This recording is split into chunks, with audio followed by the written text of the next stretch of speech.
Hi, my name is Tammy Dewhurst, and I represent the Windsor Essex branch of the Architectural Conservancy of Ontario. We are pleased to take part once again in Windsor Jane's Walk. Today, we welcome author Chris Carter to talk about the skirmish at Sturgeon Creek that took place on July 14th, 1814. Tell us a bit about yourself, Chris. Yeah, hi. Nice to see you again. And yeah, no, my name's Chris Carter, and I am a local historian. By As a hobby, I write local history books for people to enjoy and learn a little bit about what went on in their own backyard. And I think that's important. I think people should have some idea, even just a Reader's Digest quick version of what happened. And they may actually be living on one of the most famous pieces of land in Canada or Essex County and even Ontario. They don't know because they're just not interested in what went on around them. So most of my books are tour books. You get in your car, you go for a ride, you learn about whatever topic that you pick for the book, whether it's fur trade or 1812, Rebellion of 1837, or any of the many other books that I've written, and get to tour around and learn a little bit about what went on in your own backyard. And that was certainly what Jane Jacobs was all about, was getting out into your community, getting familiar with your community, and appreciating your natural environment. Tell us the status of the war in July of 1814. Well, first of all, I hope that I could join you sometime and actually get out and do the walk with you and be on firsthand. But yeah, in 1813, it wasn't so good around here. We had lost the Battle of the Thames, and we lost our one of our big heroes, Chief Tecumseh. And so now we're we're out of Essex County, we're out of Kent County, we're almost back up right to London, and that's all will be all under General Harrison's command as the American general, and he will live and use the Bobby House in Sandwich Town to make his home, make his office. And I always tell people that he's practicing being in the White House because he does later become president, and the Duff Bobby House in Sandwich is a White House in a stately manner, and now open for tours where it never used to be. But anyways, so we're under American occupation, under the American flag. This area has never ever been under an American flag until then, so it's unique, and we'll be under there till July 1st of 1815. But like I say, we're new territory for the Americans. The British are not here. The British Army, if they were, they'd all be captured. And the only people left are the people that are ineligible to be in the militia, the British militia, which is so British militia is all 16 to 60-year-old males. So we have the female part of the family. The odd male has good reason to opt out of the militia, and of course the elderly. The native people or the Aboriginal, whatever term you wish to use these days, they're in the same situation. Tecumseh's rallied the troops, even though he's gone at this time. They're still rallied up. The British they want to fight. They still want to try and create his dream. So again, all those eligible men are gone. They're up in the Niagara area fighting because there's nobody to fight here. The British government decided that they weren't going to worry about this piece of land at this time. But there's one problem, and that is they're hearing things that they're not liking. And the closest we're at is Long Point, below London.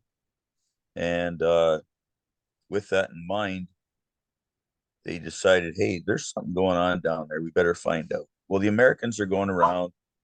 Well, the Americans are going around looking for food because food is very scarce. They burned a lot of the mills. We even burned our fort at Malden before we left so that they wouldn't have a fortification. we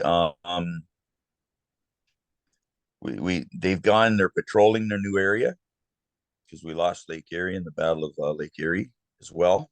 So they're patrolling their new area, looking for signs of British coming back to attack because they know they're at Longwood, or I mean Long Point.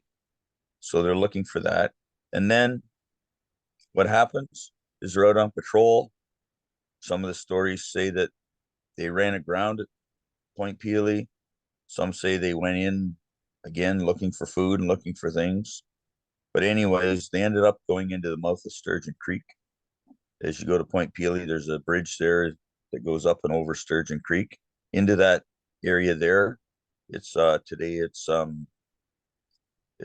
a big marina, and there's a now a restaurant there selling that deals, or their menu is all stuff that you would find from the early days, the 1800s, that the Aboriginal people have opened up, or the Caldwell Nation.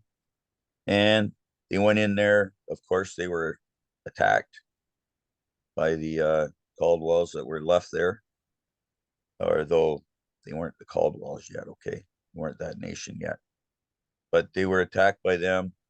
The story goes that 11 people. Well, I'll get into that, but that's what happened. Is the British asked Chief Noddy to come down and see what's going on. So that's where we're at right now. And so we're now into the 1814 and what happened with the Americans in charge. You mentioned Duff Bobby House. On May 6th, there is a Janes Walk at Duff Bobby House. People can find the time at windsorjaneswalk.ca if they're interested in that. Tell us more about Chief Noddy and the Indigenous people that occupied the area. Okay, on your opening there of going through that house, I hope you people do, and I hope you're listening and you do go through there, because when you're walking in the footsteps of Chief Tecumseh, Chief Blackhawk, Chicago Blackhawks, and of course Brock, General Hall, you name it, they've walked through there. I'm not going to give you the rest of the list because you'll learn as you go there. It's a beautiful old French style built house, and it's a terrific place to visit. I love taking guests there.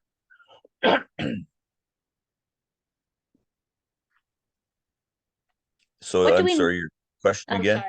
sorry. Tell us a bit about Chief Noddy and the Indigenous people that occupied the area. Okay, on July 16th of 1814, Chief Noddy of the Wapul Indians uh, led the Point Pelee Ojibwa that were there at the time against the American patrol ship that came in. They say the British sent him there to find out what all the chatter was, what was going on down there, because they couldn't come down without creating like adding to the war. So they had to send somebody that was fairly neutral for the British to go and check. And that's what they did. Yes, he was the chief of Walpole Island at the time. And so he did go down.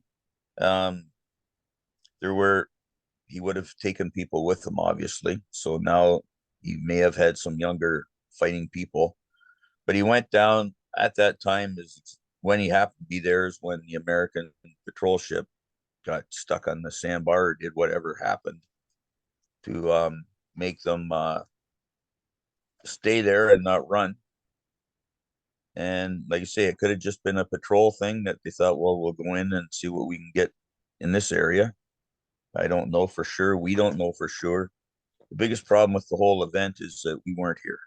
We, as the British, as the French, were not here. We had deserted. We were chased away.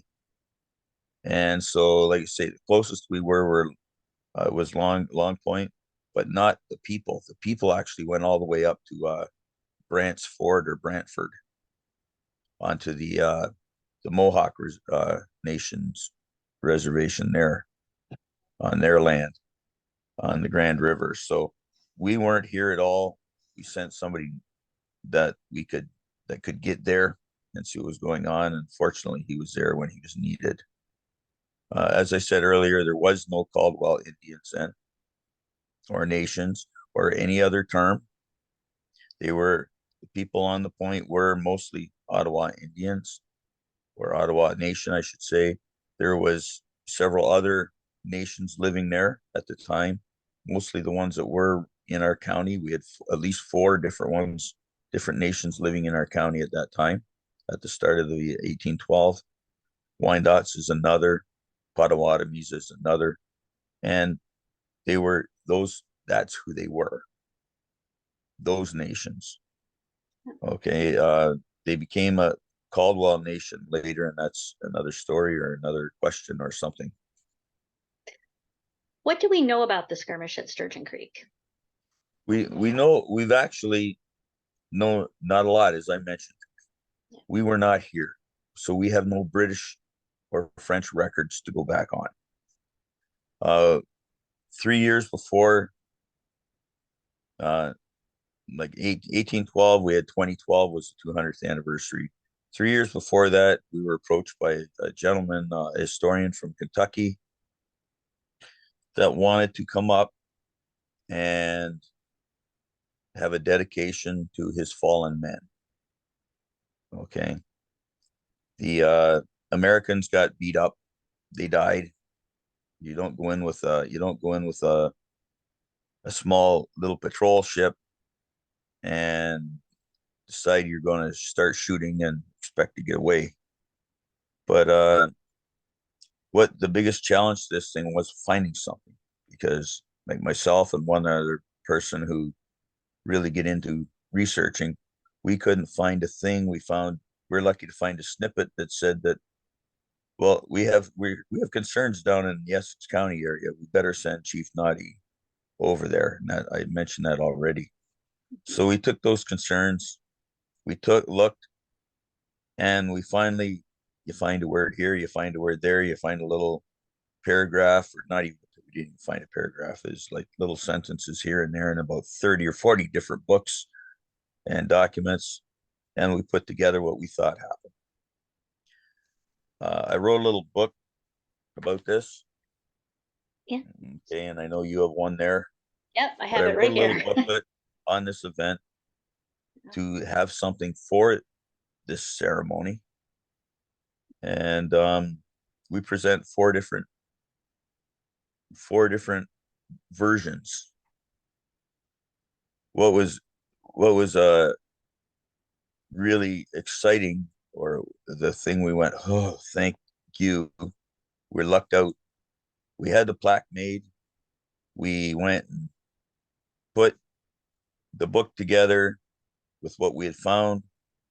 The gentleman from Kentucky found the true story the night he was heading up to have the dedication. Oh, That wow. night. And it matched ours pretty close. The biggest thing here is we really don't know whether 11 or 13 soldiers or people were on the patrol boat.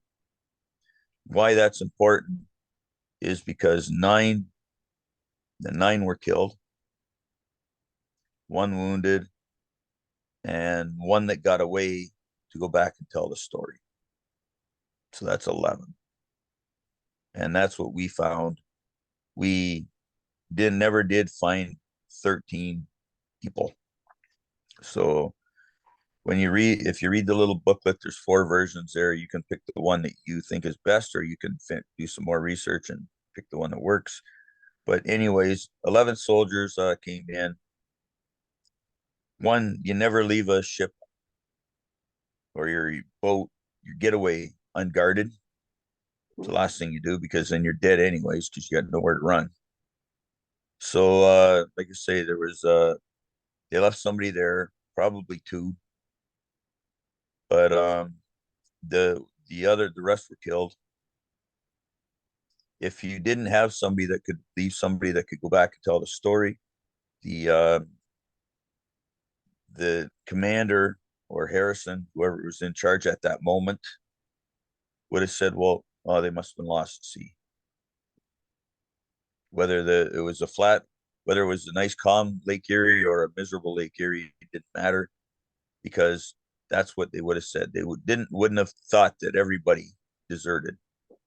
That would have been abnormal to have everybody go, unless they shot a couple that didn't want to and ran themselves. But they just would have thought they were lost at sea or something, or were captured by the British that they didn't think were there, but that's what they were doing, patrolling, right?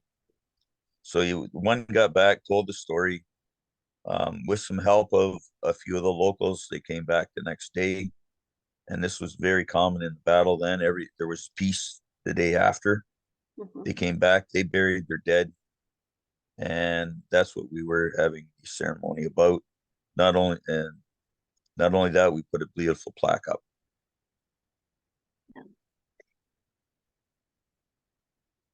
You mentioned in your book that the commanding officer was buried in their own grave and the soldiers were in a mass grave. Is that typical?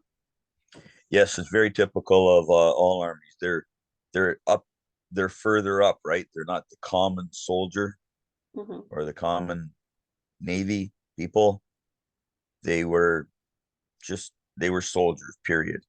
A lot of times they were the poorer people of the community, or in this case, there were farmers and the ones that British could convince to be in their army. So yeah, they were the poor ones. The commander got a good example of that's General Brock in the Niagara area, of course.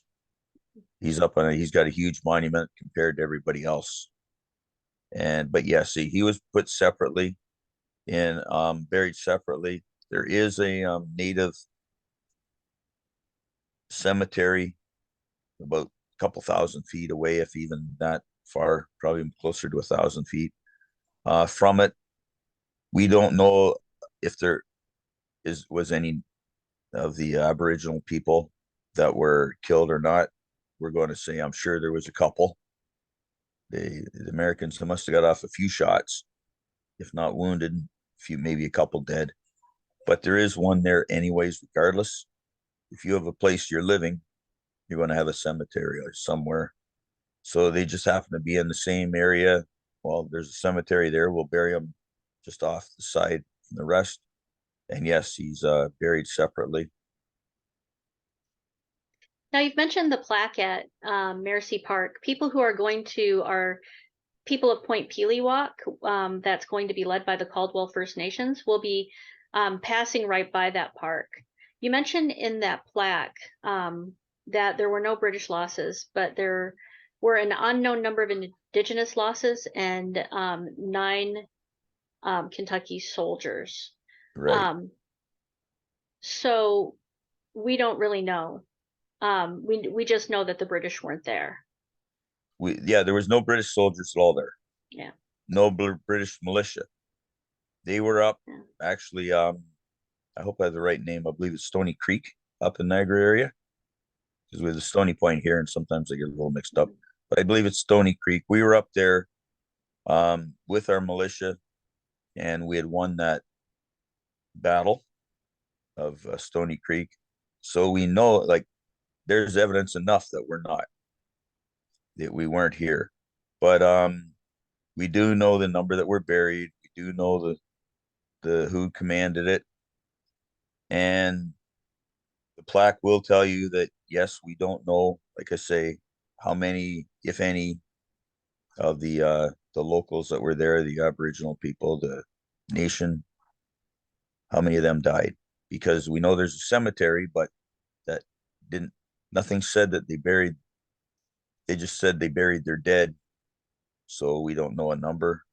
We never will know a number, because if the Americans didn't have it on that piece of paper that was found the night before the event, if it didn't say, then we're not going to know. What it did have, though, that was nice, was a list of the names, Oh, and that's that's in the nice. book.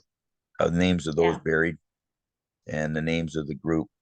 But on that, well, I mentioned that they were that the group was up at Niagara.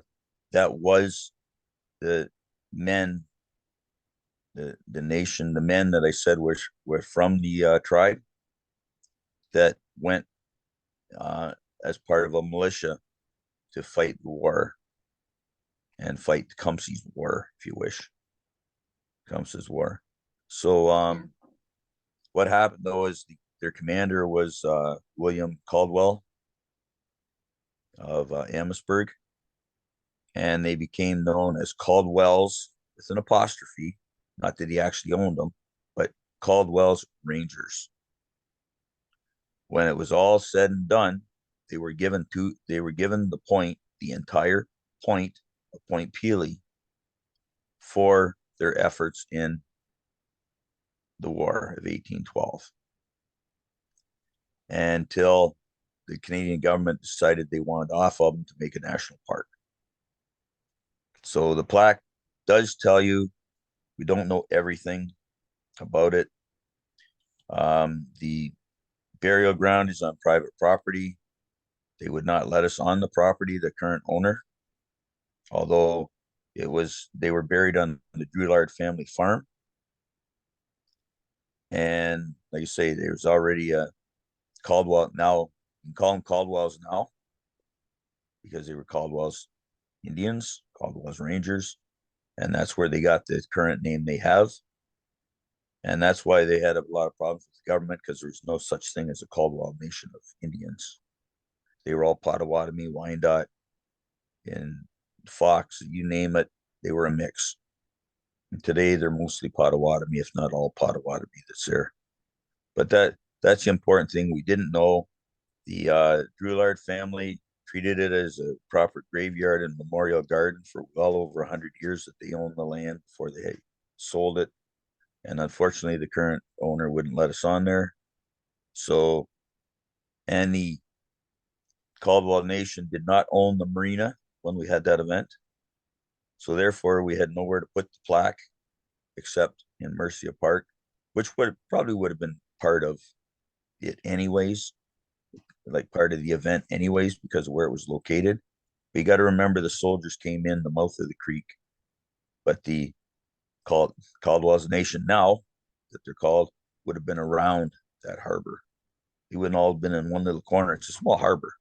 So they would have been living around it, which probably would have put them on the Mercia Park anyways. You can find that the town of Leamington already had a plaque in the park. So we put our plaque with theirs. And the Leamington Historic Society, we had got them involved because it was in their sort of area that they did their history thing. Right. Now, you mentioned that you've written several self-guided Essex County tour books. I have the Tour of the Western District one here. Can you tell us a bit about them?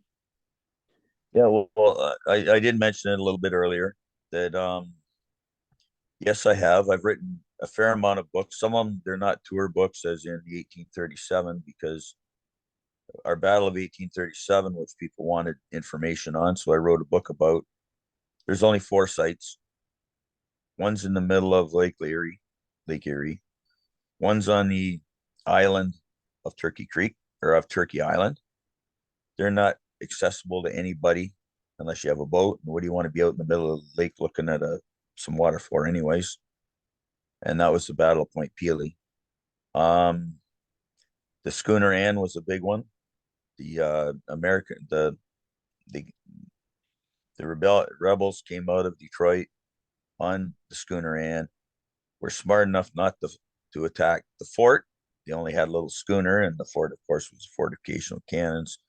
So they went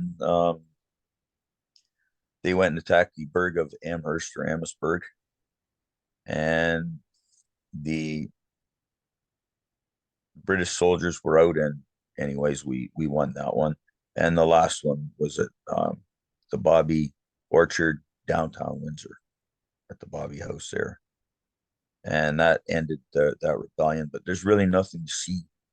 Bobby's Orchard's not there. It's Windsor Star Building. It's now the part of the university and college system, and you can go to the house and get all the information, but everything around it obviously is not farmland.